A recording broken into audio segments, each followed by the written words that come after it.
মায়েরা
দেবকে কোথায় বসানো হয়, স্নান বেদিতে কত উঁচু করে, যাতে লক্ষ লক্ষ লোক সবাই দর্শন করতে পারে সেরকমভাবে সুসজ্জিত কাপড় মণ্ডিত করে। এবং যারা স্নান করান, ওই যে দৈতাপতিরা, তারা তো নাকে মুখে কানে সব শুধু চোখ দুটো খোলা রেখে বাকি সব কাপড় দিয়ে বেঁধে, যাতে কোনো রকমে কোনো নিঃশ্বাস ভগবানের গায়ে না লাগে। এভাবে কত যত্ন সহকারে কত রকম পঞ্চগব্য, পঞ্চামৃত, পঞ্চদ্রব্য অনেক কিছু দিয়ে স্নান করান জগন্নাথ দেবকে। সেটা হলো স্নান যাত্রা এই জ্যৈষ্ঠ পূর্ণিমায়। জ্যৈষ্ঠ পূর্ণিমা দুদিন, আজকে এই 11টা 11:30টায় লেগেছে, কালকে আবার এরকমই ছেড়ে যাবে। তো আমাদের দেখো, আমাদের ইলাদি এবং শম্ভুদা কত দূরদর্শী ছিলেন।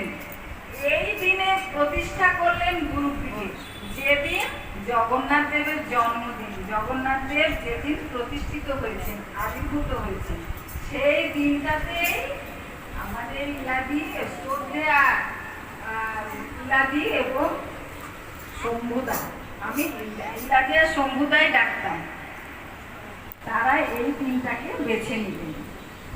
আর আমার গুরু ভগবান, তোমরা সবাই জানো এই কাহিনী, এই যে লীলা কাহিনী, এটা সবাই জানে। যখন আমাদের মধুসূদন সিংহারি দাদা, নমস্কার, ছোটদের শ্রীগুরু জয়, ভালোবাসা। এই বাগুইহাটি শাখার সঙ্গে সঙ্গে একটা আলাদা আমার আন্তরিকতা এবং ভালোবাসা, এরা ভীষণ ভালোবাসা আমাকে। যারা গুরুদেবের কথা বলতে বলেছে, গুরুদেবের কথা গুরুদেব না বললে বলা যায় না। আমার ভেতর থেকে গুরুদেব বলাবেন, আমি তাই দু চারটি কথা বলবো। গুরুদেব বলছেন কি, যে নববিধানের প্রথম বিধানটায় বলেছেন শ্রীগুরু সঙ্গ আমার প্রাণ। আজকে আমরা এখানে মাতৃসঙ্গ করতে এসেছি। তো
ঠাকুরের